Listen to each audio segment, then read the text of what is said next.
তো পিঁপড়া আল্লাহর কাছে একটু কান্নাকাটি শুরু করছে। আল্লাহ পাক রব্বুল আলামিন পিঁপড়ার কান্নাকাটি কবুল করলেন। জিবরাইল আলাইহিস সালামকে বললেন, যাও জিবরাইল, ওই যে দেখা যায় পিঁপড়া কান্নাকাটি করতেছে, আমি আল্লাহর কাছে দোয়া করছে হজ করার জন্য, একটু তাকে শুরু করে দাও, সেই ব্যবস্থা করে দাও। আল্লাহ পাক রব্বুল আলামিন যখন ফোন করে দিলেন, জিবরাইল আমিন আসিয়া তার জন্য সুসংবাদ শোনায় দিলেন, পিঁপড়া আল্লাহ তাআলা তোমাকে হজের ব্যবস্থা করে দিয়েছেন। সুবহানাল্লাহ। বলে কেমনে যাব? বলে তোমার জন্য প্লেনের ব্যবস্থা করেছেন। কিসের ব্যবস্থা? আমাদের দেশে বা সারা পৃথিবীতে যত বড় ধনী মানুষই হোক, একজন মানুষ একটা প্লেন এরকম যায় না, দেখেছেন? একজন মানুষ একটা প্লেন নিয়ে যায় না। হয়তো ব্যবসায়িক প্লেন হলো, ব্যবসায়িক যাত্রী হইলেও দেখা যাচ্ছে কিছু মানুষদেরকে নিয়ে আসে, ভিআইপিদেরকে নিয়ে যায়, এরকম আলাদা আছে। একজনে একটা প্লেন নিয়ে চলে, এরকম খুব কম, নাই বললেই চলে। কিন্তু আল্লাহ পাক রব্বুল আলামিন তার জন্য পাঠায় দিলেন একটা স্পেশাল প্লেন, কবুতরকে পাঠায় দিলেন। জিবরিল আমিন বললেন, তুমি কবুতরের পায়ে ওঠো, এই কবুতর তোমাকে নিয়ে যাবে এবং সেখানে বাইতুল্লাহ চতুষ্পার্শ্বে তোমাকে তওয়াফ করাবে, প্রদক্ষিণ করাবে। সুবহানাল্লাহ। আল্লাহ তাআলা পিঁপড়া এরকম দোয়া আল্লাহ তাআলা কি করেছেন? কবুল করেছেন। তাই পিঁপড়া হলো একটা মাখলুকা, মানুষের খেদমতের জন্য আল্লাহ তাআলা তাকে তৈরি করেছেন। আর মানুষ হলো আশরাফুল মাখলুকা। মানুষ যদি শেষ সাথে উঠে সত্যিকার অর্থে আল্লাহর কাছে দোয়া করতে পারে যে আল্লাহ আমি হতে পারি করি, আমি হতে পারি নিম্ন শ্রেণীর আয়ের মানুষ, আমার মনের আশা তোমার ঘরটাকে দেখবো, আল্লাহ আমার আশা কত মানুষকে তুমি হজ করার তৌফিক দিলে, আমিও সেই ঘর দেখতে চাই। যদি আমি কান্নাকাটি করতে পারি, নিঃসন্দেহে আল্লাহ তাআলা আমাদের দোয়াকে কবুল করবেন, কোনো সন্দেহ নেই। বিসমিল্লাহির রাহমানির রহিম।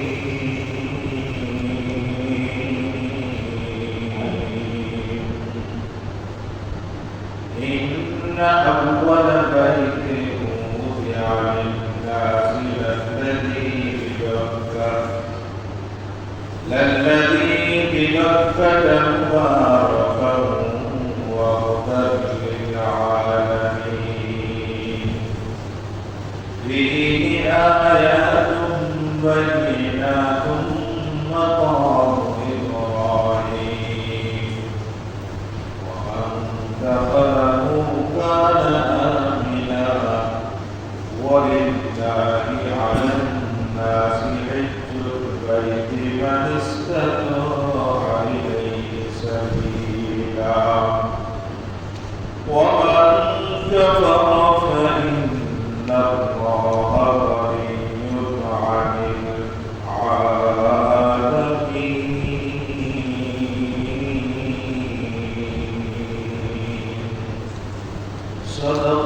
সাদাকাল্লাহুল আযীম। وقال رسول الله صلى الله عليه وسلم من حج لله فلم يرفث ولم يفسق ورجع كيوم ولدته أمه أو كما قال عليه الصلاة والسلام.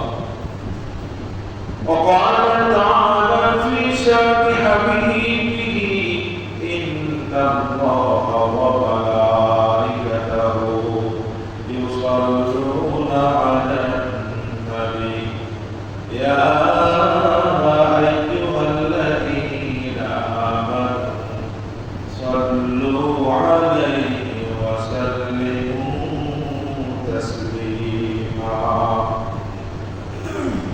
সকলেই মনে করি সাল্লাল্লাহু আলাইহি ওয়াসাল্লামের ভালোবাসায় দুরূদ শরীফ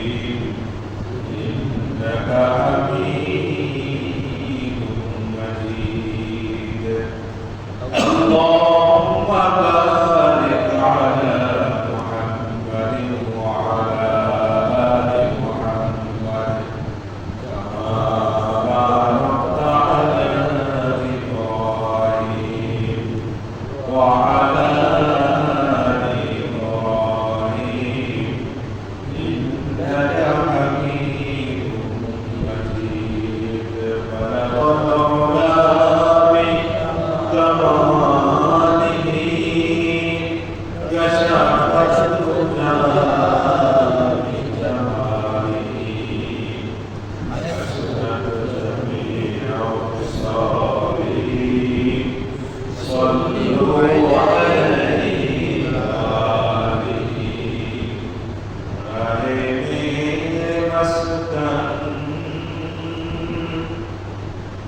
رحيم المسكن حوالي كربا ضميم الأطفال ديار مدينة بلغ العلا بكماله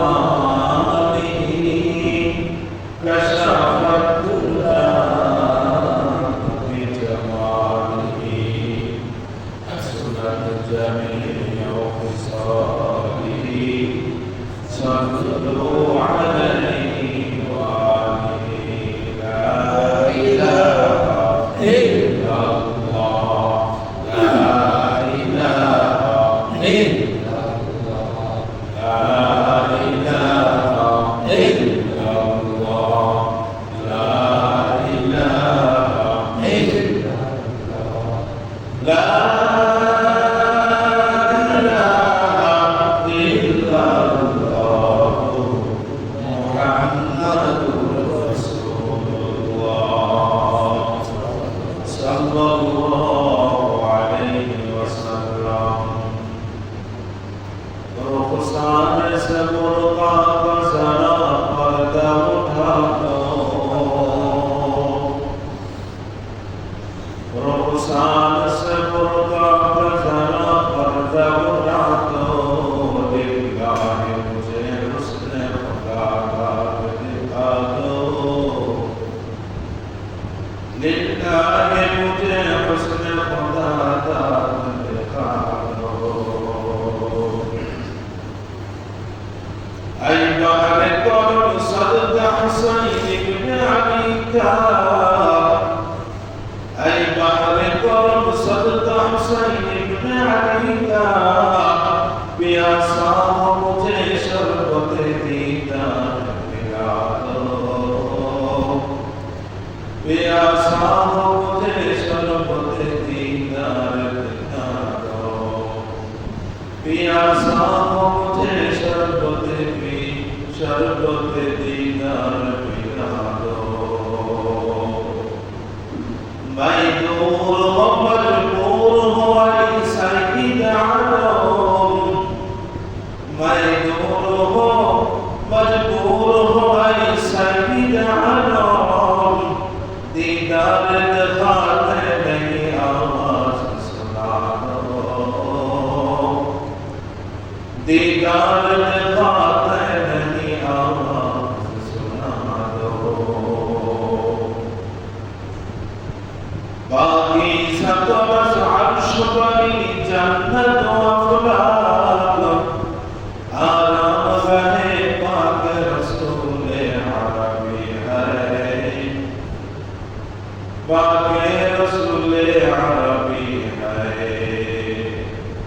آرام گہے پاک رسول عربی ہے আল্লাহ পাক রব্বুল আলামিন মানব জাতির জন্য মানব জাতির সান্ত্বনা অর্জনের জন্য পৃথিবীর বুকে একটা ঘর বানাইলেন। রমাদান মুবারকে তাকওয়া অর্জন করে রমাদান মুবারকে তাকওয়া অর্জন করে আল্লাহর আশিকি ভালোবাসায় দেওয়ানা হয়ে ইহরামের কাপড় পরিধান করে ইহরাম বেঁধে হাজী সাহেবগণ আল্লাহর সাক্ষাতের জন্য, আল্লাহর দিদারের জন্য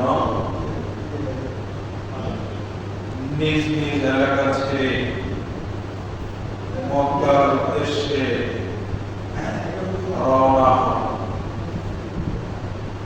কিন্তু সেখানে গিয়ে আল্লাহর দেখা তো পান না। আল্লাহ ভালোবাসায় ভক্ত হয়ে যে পাগল করা হয়েছিল হাজি সাহেব, আল্লাহর বরকতের ধ্বনি দিয়ে তাকবীর পড়তে পড়তে হাজি সাহেবগণ রওনা হয়েছিল মক্কায় আল্লাহর দিদারের জন্য। তো সেখানে গিয়ে দেখতে পেল যে এখানে একটা ঘর আছে।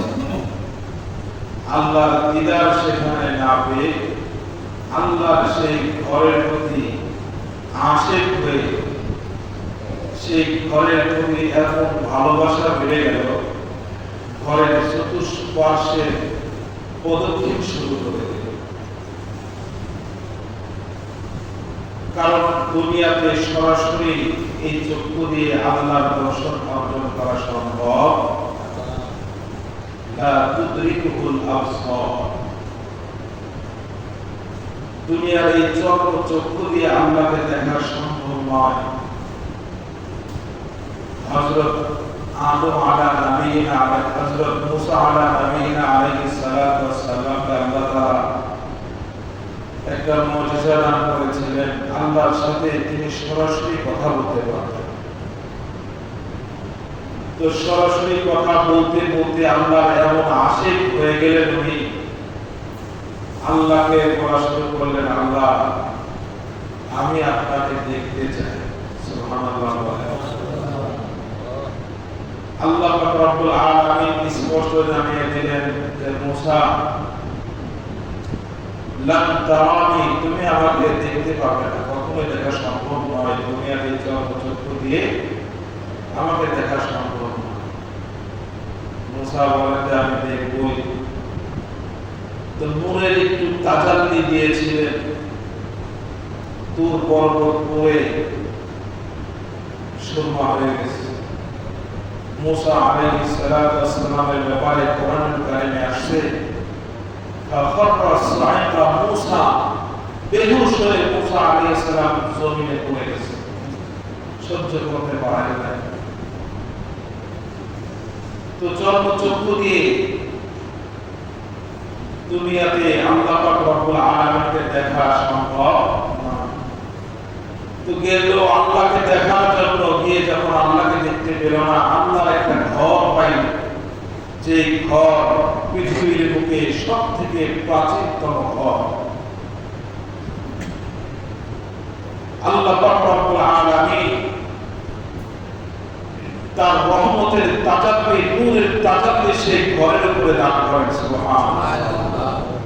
প্রতিদিন 120টা রহমত ওই ঘরের উপরে আল্লাহ তাআলা নাযিল করেন। এর মধ্যে 7টা রহমত যারা তওয়াফ করে আল্লাহ তাআলা তাদেরকে দান করেন, আর 40টা রহমত যারা দেখে দেখে কাবা চত্বরে নামাজরত থাকে আল্লাহ তাআলা তাদেরকে দান করেন। যারা শুধু সেখানে বসে তাকিয়ে থাকে তাদেরকে দেন।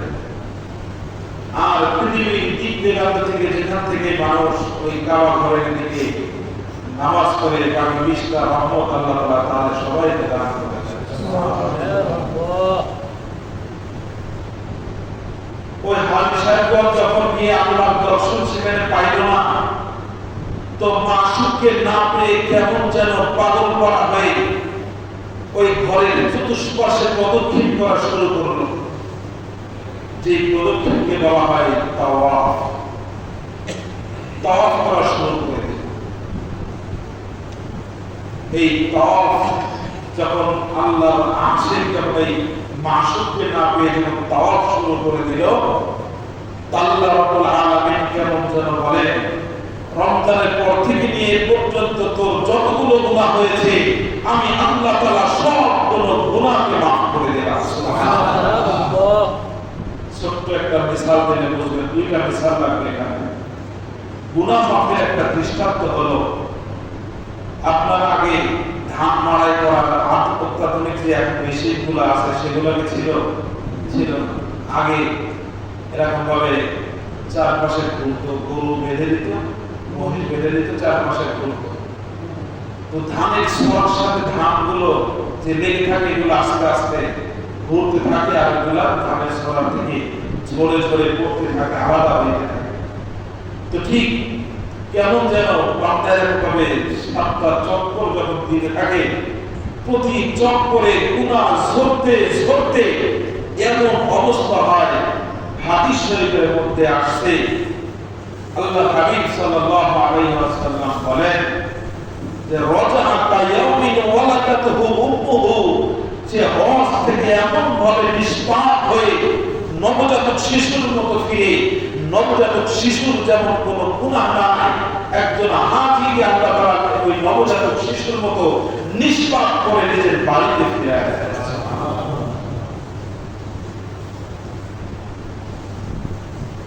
আর ওই যে আল্লাহকে না পেয়ে, মাসুককে না পেয়ে, মাসুকের আসবাবকে, সামানাকে ভালোবাসতে থাকে, ভালোবাসবে, এটাই স্বাভাবিক। এর একটি দৃষ্টান্ত হলো যে একজন লোক জঙ্গলে দেখলো একটা বাঘ পড়ে আছে। আশরাফ থানভী রাহমাতুল্লাহি আলাইহি তার ওয়াজ ও খুতবার মধ্যে এই কথাটা আছে। তো এই বাঘ আনার পরে একটা খাঁচার মধ্যে আছে বাঘের বাচ্চা। তো যখন দেখলো এটা নিয়ন্ত্রণ করা সম্ভব না, তো কিছুদিন পরে এই সমস্ত প্রাণী সম্পদ যারা রক্ষা করে তাদের কাছে গিয়ে ফিরে দিয়ে আসলো, এটা আপনাদের রেখে দেয়। ওই জঙ্গলের বাঘ তার বাচ্চাকে না পেয়ে, মা বাঘ ঘুরতে ঘুরতে জঙ্গল তছনছ সব জায়গায় তার বাচ্চাকে খুঁজে। তো ঘুরতে ঘুরতে ওই খাঁচার কাছে বাড়িতে আসছে। বাঘের গর্জন শুনে সবাই তো আশ্রয় স্থানে চলে গেছে। দূর থেকে নিরাপদ স্থান থেকে দেখছে ওই বাঘ ওই খাঁচার ভিতরে সে নাক দিয়ে শোকা শুরু করল। সে বুঝতে পারলো আল্লাহ তাআলা তাদেরকে এখন শক্তি দান করছেন, বুঝতে পারলো যে তার বাচ্চা এই খাঁচার মধ্যে ছিল। তো বাচ্চাকে না পেয়ে ওই খাঁচার চতুষ্পাশে শুধু সে এরকম ভাবে প্রদক্ষিণ করতেছিল, ঘুরতেছিল আর চিৎকার করে কাঁদতেছিল। তো মানুষ আশরাফুল মাখলুকাত, তার হাকিকি মাশুক হলো স্বয়ং আল্লাহ পাক রব্বুল আলামিন। আল্লাহর ভালোবাসায় দেওয়ানা হয়ে, ভক্ত হয়ে একজন হাজী সাহেব যখন হজে যায়, সর্বপ্রথম যে কাবার দিকে সারাটা জীবন মুখ করে নামাজ পড়লো, সেই কাবা ঘরকে যখন সর্বপ্রথম দেখে তার অনুভূতিটা এমন হয়, তার আবেগকে সে তখন ধরে রাখতে পারে না, নিজের অজান্তেই চোখ থেকে অশ্রু বেয়ে পড়তে থাকে, কান্নাকাটি করতে থাকে। আর ওই অবস্থায়, ওই দর্দে দিল অবস্থায়, ভাঙ্গা দিল অবস্থায় আল্লাহর ঘর দেখে সর্বপ্রথম হাজী যে দোয়া করে, আল্লাহ জাল্লা শাআনুহু তার সেই দোয়াকে কবুল আর মঞ্জুর করে। সুবহানাল্লাহ, আওয়াজ করে বলেন। এরপরে আল্লাহর ভালোবাসায় দেওয়ানা হয়ে ওই ঘরের চারপাশে সে পাগলের মতো ঘুরতে থাকে, আয় মাসুক কোথায়। আল্লাহকে পাওয়ার জন্য সেই ঘরের চতুষ্পাশে ঘুরতে থাকে। দুনিয়াতে তো আল্লাহকে দেখা সম্ভব না, কিন্তু আল্লাহর দিদার তো হবে। কি বলেন? আরে কথা বলেন। আল্লাহর দিদার আমাদেরকে দান করবেন কি করবেন না? হাদিস শরীফের মধ্যে আল্লাহ হাবিব সাল্লাল্লাহু আলাইহি ওয়াসাল্লাম বলেছেন, قال رسول الله صلى الله عليه وسلم إنكم سترون ربكم كما ترون القمر ليلة القدر أو كما قال عليه الصلاة সালাতু ওয়াস সালাম। আল্লাহ হাবিব সাল্লাল্লাহু আলাইহি ওয়াসাল্লাম সাহাবাদেরকে বলতেছেন সাহাবারা শুনো, অবশ্যই তোমরা কিয়ামতের দিন জান্নাতের মধ্যে তোমরা তোমাদের রবের সাক্ষাৎ অর্জন করবে। আল্লাহ পাক রব্বুল আলামিনের সাক্ষাৎ আল্লাহ তাআলা দান করবেন। আকাশের মধ্যে পূর্ণিমার রাত্রিতে বিশাল বড় পূর্ণিমার চন্দ্রকে যেরকম ভাবে জ্বলজ্বল করে জ্বলতে দেখো, কাল কিয়ামতের ময়দানে আল্লাহ পাক রব্বুল আলামিন সেরকম ভাবে তোমাদের সাথে সাক্ষাৎ দান করে দিবে। जन्नत दोज़ख से या रब क्या करो, आरज़ू है मैं तुझे देखा करो, और गुलमा इतने नेमत है तू, सबसे बेहतर नेमत है दीदार तू। अल्लाह पाक रब्बुल आलमीन बोलेन, इन्ना अव्वल बैति वुदिअ लिन्नास लल्लज़ी बिबक्कता मुबारकन व हुदन लिल आलमीन فيه آيات بينات مقام إبراهيم ومن دخله كان آمنا ولله على الناس حج البيت من استطاع إليه سبيلا ومن كفر فإن الله غني عن العالمين الله أكبر আল্লাহ পাক রব্বুল আলামিন বলেন, ইন্না আওয়ালা বাইতি সর্বপ্রথম যে ঘর উদিয়া লিন্নাস মানুষের জন্য সর্বপ্রথম যে ঘর বানানো হয়েছে লাল্লাযী বিবাক্কাতা সেটা হলো মক্কায় অবস্থিত। মক্কার পূর্ব নাম হলো বাক্কা, বাক্কা মানে হলো মক্কা। মানুষের জন্য সর্বপ্রথম যে ঘর বানানো হয়েছে সেটা মক্কায় অবস্থিত। হাদিস শরীফের কিতাবের মধ্যে আসছে পৃথিবীর সর্বত্র এক সময় শুধু পানি আর পানি ছিল। তাফসীরের কিতাবের মধ্যে আসছে চতুর্দিকে শুধু পানি আর পানি, শুধু একটা জায়গায় একই পরিমাণে কুয়াশা ছিল। আল্লাহ পাক রব্বুল আলামিন যখন পৃথিবীকে বানাইতে চাইলেন ওই জায়গাটা একটু নিচা করে দিল। সারা সমুদ্রের পানি ফেনা আকার ধারণ করে ওই জায়গায় যখন জমতে শুরু করলো, আল্লাহ পাক রব্বুল আলামিন ওই উদ্ভুত ফেনা থেকে আস্তে আস্তে সেখান থেকে ছোট্ট একটু মাটির টুকরা তৈরি করে দিলেন। সুবহানাল্লাহ, ছোট্ট একটু মাটির টুকরা তৈরি হয়ে গেল। হাদিসের পরে আসলে সুম্মা তুহিয়াতিল আরদু, এরপরে সেখান থেকে পৃথিবীকে আস্তে আস্তে বিস্তীর্ণ করা হয়েছে, টেনে লম্বা করা হয়েছে। সুবহানাল্লাহ। তাহলে সর্বপ্রথম পৃথিবীর সূচনা হলো সেই জায়গা থেকে, এবং সর্বপ্রথম যে ঘরটা রব্বুল আলামিন বানাইছে ওই ঘরের ওই জায়গার যেই জায়গায় আল্লাহ রব্বুল আলামিন পৃথিবীর সূচনা শুরু করেছিলেন ওই ঘরটার মধ্যে আল্লাহ পাক রব্বুল আলামিন তার প্রথম ঘর বানাইছেন। সুবহানাল্লাহ। প্রথম ঘর আল্লাহ তাআলা বানাইলেন, ওই ঘরের নাম হলো কাবা। ঘরের নাম কি বলেন? আমরা যে পাও আছে পাবেন যে টাকনু, এই টাকনুর নাম হলো আরবিতে কাবা। জানেন কি না? কাবাই বলা হয় কোরআন কারিমের মধ্যে আছে, ইয়া আইয়ুহাল্লাযীনা আমানু ইযা কুনতুম ইলা সলাতি ফাগসিলু ওজুহাকুম ওয়া আইদিয়াকুম ইলাল মারাফিক ওয়ামসাহু বিরুউসিকুম ওয়া আরজুলাকুম ইলাল কাবাইন। আল্লাহ তাআলা বলেন, তোমরা তোমাদের দুই পা টাকনু সহ ধৌত করো। কাবাইন, কাবুন এক বছর, কাবাইন হলো 3 বছর, দুই পা টাকনু সহ ধৌত করো। তাহলে টাকনুকে কাবা কেন বলা হয়? বলে টাকনুর স্বাভাবিক একটা যে পায়ের যে শেপ আছে, পাটা আস্তে আস্তে ওই জায়গাটা একটু উঁচা, ওই জায়গাটা একটু মানে কি টাকনুটা উঁচা যেটা সবার উঁচা আছে না, এই জন্য আরবি করে কি বলা হয়? কাবাইন, কাবুন বলা হয়।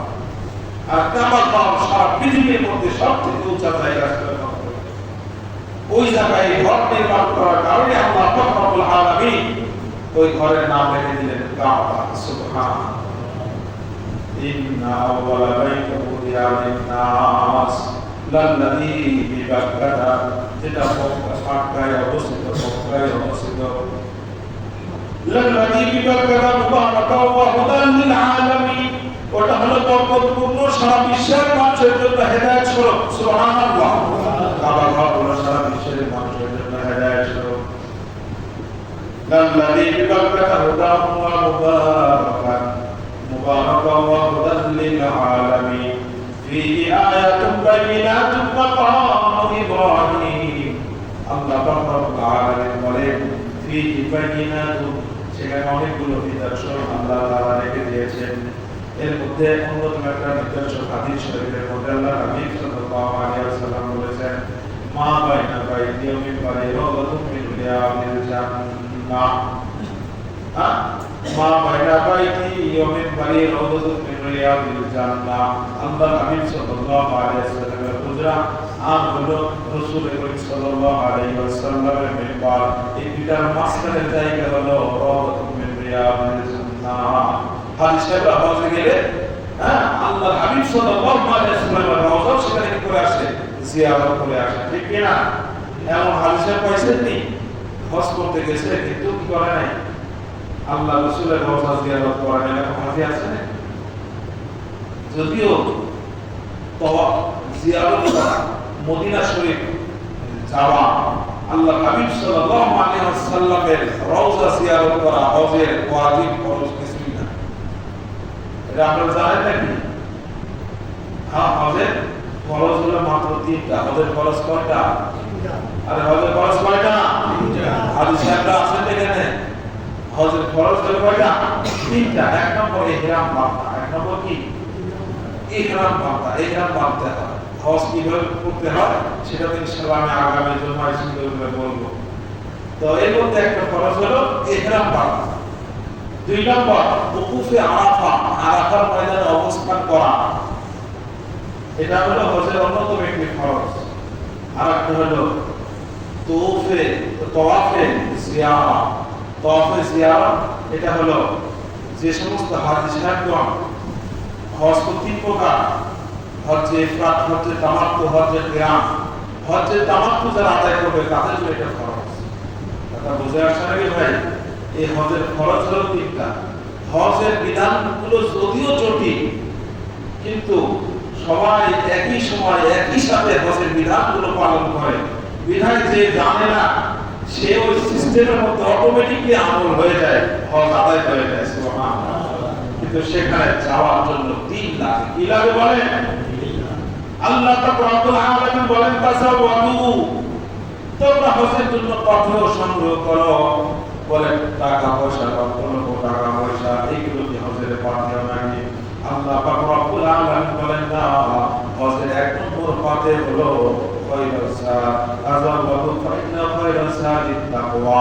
আল্লাহ তাআলা বলেন তোমরা পাথে বর্জন করো, উত্তম পাথে হইল তাকওয়া। আল্লাহর ভয়, এটাই হলো হজের সবথেকে বড় তাকওয়া। এটাই হলো সবথেকে বড় পাথে। তা না হলে লক্ষ লক্ষ টাকার মালিক হজ করতে পারে না। হাজার হাজার টাকা আছে, লক্ষ লক্ষ টাকা আছে, কিন্তু হজ করতে পারে না। আবার এমন হতভাগা আছে, রিকশা চালায় খায়, হ্যাঁ, ভালো কোনো ব্যবস্থাপনা নাই, কিন্তু আল্লাহ পাক রব্বুল আলামিন ওই রিকশা চালকের হজ করার তৌফিক দান করে দিয়েছে। এটা আল্লাহ তাআলা তৌফিকের দ্বারাই সম্ভব। যাকে কবুল করবেন আল্লাহ তাআলা তার দ্বারাই কেবল এটা সম্ভব। যাকে কবুল করবেন না, শুধু টাকা পয়সা এগুলো থাকলে হয় না। আল্লাহ যদি কবুল করেন, তার চোখের পানি যদি আল্লাহ তাআলা কবুল করেন, আল্লাহ তাআলা সে মানুষ হোক, জিন হোক, কোন প্রাণী হোক, আল্লাহ তাআলা তাকে এটা করার তৌফিক দান করেন। কিতাবের মধ্যে আসছে আশ্চর্য ঘটনা। একটা পিপিলিকা আল্লাহ তাআলা তাকে হজ করার তৌফিক দান করেছেন। সুবহানাল্লাহ বলেন না? কিতাবের মধ্যে আসছে শেষ রাতের কান্নাকাটি আল্লাহর কাছে বড় দামি। হাদিস শরীফের মধ্যে আসছে ইন্না ফিল জান্নাতি গুরফান ইউরাসায়ুহা মিন বাতিনিহা ওয়া বাতিনুহা মিন যাহিরিহা। জান্নাতের মধ্যে এমন একটা ঘর আছে, এমন একটা সুন্দর ঘর আছে, যে ঘরটা আল্লাহ পাক রব্বুল আলামিন কয়েক শ্রেণীর মানুষের জন্য আল্লাহ তাআলা করে রেখেছেন, এর মধ্যে এক নম্বর হলো লিমান আলানাল কালাম, যে ব্যক্তি নরম সুরে মানুষের সাথে কথা বলে। কর্কশ সুরে কথা বলে অনেক মানুষ দেখবেন, ভালো কথা খারাপ কথা আছে না নাই? আরে হাসি মুখে কথা বলে, এটা নবীজির সুন্নাত, কার সুন্নাত? আরে কথা বলে না কেন, কার সুন্নাত? হাসি মুখে কথা বলা, মিষ্টি আওয়াজে কথা বলা, হাসি মুখে কথা বলা, এটা হলো নবীজির সুন্নাত। এক ভাই আরেক ভাইয়ের সাথে হাসি মুখে কথা বললে সবটার সওয়াব আল্লাহ তাআলা দান করে। তো জান্নাতের মধ্যে স্পেশাল ঘরটা এক নম্বর যাকে দিবেন সে হলো কে?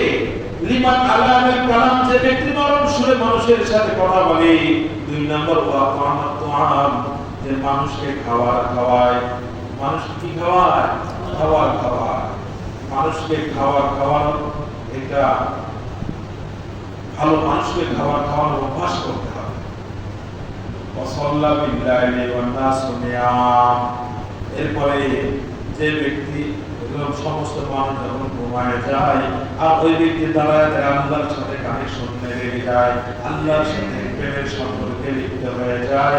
আল্লাহর হাবিব সাল্লাল্লাহু আলাইহি ওয়াসাল্লাম বলেন, এই ব্যক্তিকে আল্লাহ তাআলা সেই স্পেশাল ঘরটা দান করে দিবে।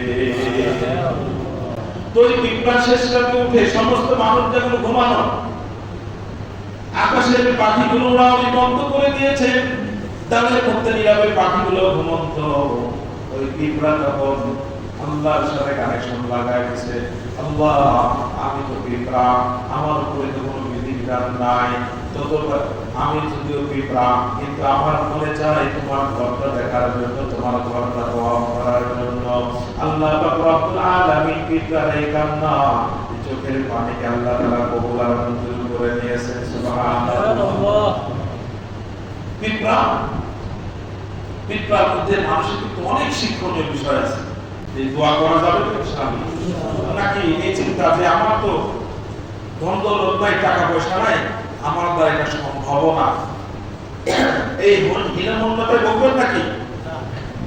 আমার কাছে নাই, আল্লাহর কাছে মানুষের অভাব আছে নাকি? এটা আরো কার বুঝারি আছে যে আল্লাহ তাআলা নিম্ন শ্রেণীর মানুষদেরকে, এক রিকশাওয়ালাকে আল্লাহ তাআলা হজ করা তৌফিক দান করেছে। যে সময় মানুষে কিসে যাইতো, হজে যাইতো, পায়ে জাহাজে করে যাইতো, রিকশাওয়ালা জাহাজে চট্টগ্রামে চলে গেছে যে আমাকে হজে নিয়ে যেতে হবে, বলছে আরে তোমার জন্য সম্ভব না।